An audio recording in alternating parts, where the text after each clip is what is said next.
विशेष घडामोडी आणि माहिती जाणून घेण्यासाठी चॅनल सबस्क्राइब करा आणि बातमीला लाईक करा। जिंदा रखना है।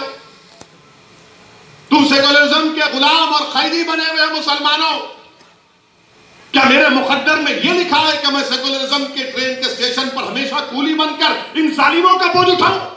क्या तुम अपनी औलाद के मुस्तकबिल का बोझ नहीं उठाओगे? क्या तुम अपने बच्चों के लिए स्कूल नहीं मांगोगे? क्या तुम अपनी बच्चियों के लिए ग्रेजुएशन नहीं मांगोगे? तुम कब तक इन लोगों की गुलामी करोगे? और ये झूठ पे झूठ, झूठ पे झूठ, पीठ पे इतने खंजर मारे गए मुसलमानों के कि पीठ पे कोई जगह बाकी नहीं है जहां पे तुम्हारा जख्म ना हो। इतना धोखा दिया गया। इससे खून खौलता है जब ये पढ़ता हूं मैं। तो मेरी जबान का अगर कोई कहता है कि ओवैसी की जबान कड़वी है तो ये क्या है? फिर मैं घर में जाकर सो जाऊं कि मेरी कौम के बच्चों को स्कूल नहीं है? 22% से स्कूल में दाखिला और ग्रेजुएशन तक सिर्फ 4%। क्या गरीबी मेरा मुकद्दर बना दोगे? क्या गुर्बत मेरी जिंदगी में रहेगा और मेरी औलाद में रहेगी गुर्बत में? मेरे अजीज दोस्तों और बुजुर्गों, ये बर्बादी की दास्तान है महाराष्ट्र के मुसलमानों की। और फिर ये बोलते, आपको यह भी बताना चाहूंगा, ये पूरा डेटा है। मीडिया के लोग अगर ये समझ रहे कहां से लाया, मैं दिमाग से नहीं लाया हूं, पढ़ के लाया हूं। और मैं कोई ऐसा बोलने वाला नहीं हूं, मैं उसकी तरह नहीं हूं जिसने कहा था किसानों को कैनाल में पानी नहीं आया तो जाके मूत दो, उसको दिमाग नहीं होगा, मेरे को बहुत दिमाग है।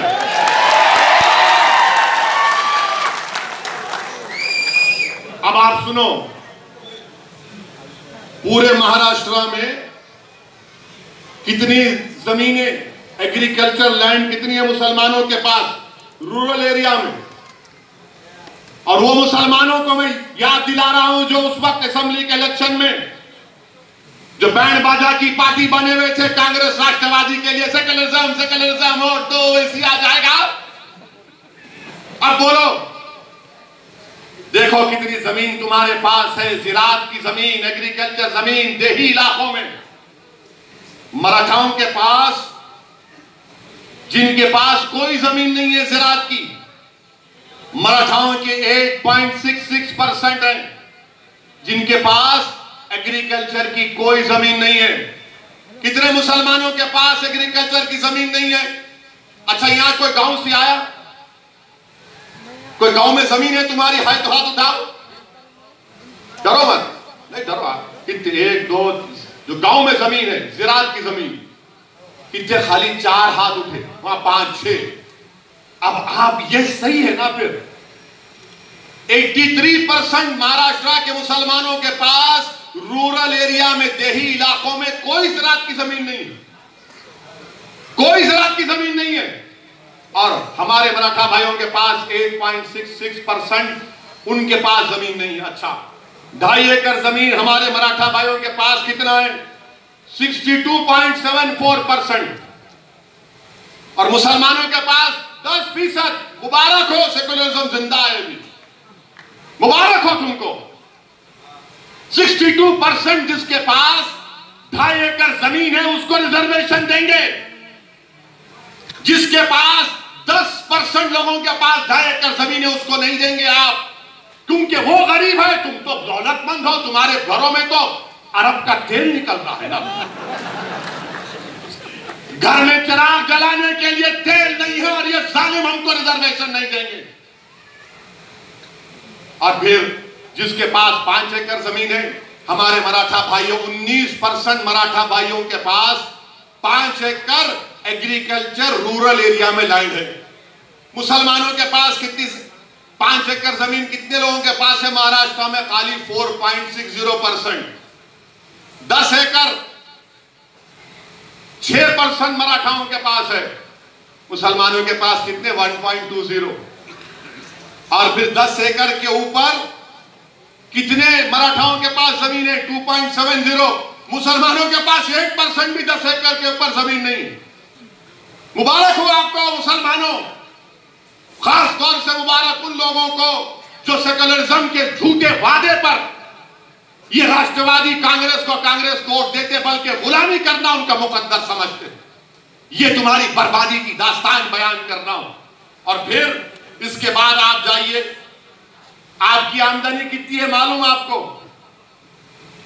ये कमेटी बता रही है, कमेटी कह रही है कि सालाना 25,200 जो मुसलमानों की आमदनी है वो सिर्फ 20% है। सालाना 25,200 रुपये, यानी जो 1,200 रुपये महीने कमाता वो महाराष्ट्र में 25% मुसलमान है। और जो 20% है, जो 25,000 से 2,000 और 50,000 के दरमियान में जो कमाता मुसलमान सालाना 12 महीने में, जो 25,200 से 50,400 कमाता वो 41% है मुसलमान। और जो 50,000 से 72,000 जिसकी सालाना आमदनी है वो खाली 20% है मुसलमान। और जो 72,000 से 3,60,000 जो 12 महीने में कमाता वो सिर्फ 17% है। और जो 3,60,000 के ऊपर कमाता वो ओनली 0.36% है। क्या आप खुश हैं इससे? मुझे कुछ बता दो, बताइए। क्या आपको शौक नहीं है कि आपकी आमदनी बढ़े ताकि आप अपने बच्चों की शादी कर सके, अपने बच्चों को पढ़ा सके? ये हमारा ड्रॉप आउट रेट क्यों गिरता? 22% पे प्राइमरी है, ग्रेजुएशन में आते आते 4 क्यों होते? जाकर पूछो, हर मुसलमान से कहेगा कि पैसे नहीं है बच्चों को पढ़ाने के लिए। अगर मेरे पास दौलत होती तो पढ़ा देता, बेटी होती तो बोलता है 10th पढ़ ली, अब शादी कराना है 12वीं के बाद। तुम अपने बच्चों को नहीं पढ़ा सक रहे महाराष्ट्र के मुसलमानों, ये तुम्हारी आमदनी है।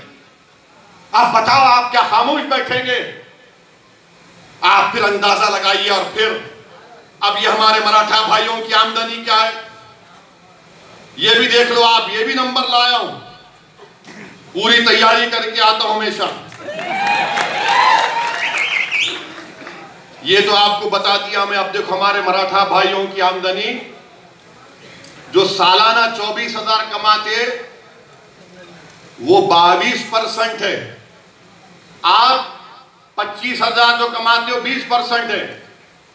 और फिर जो हमारे मराठा भाई 24,000 से 50,000 कमाते वो भी 22% है। 50,000 से 1 लाख जो कमाते सालाना 19% है। जो 1 लाख से 4 लाख कमाते वो 8% है। और जो 4 लाख के ऊपर कमाते वो 0.46% है। चलो देख लो दोनों, देख लो दोनों कौन पीछे है, इसका भी कोई जिक्र नहीं करेंगे। अच्छा, फिर एक और आपकी बर्बादी की दास्तान।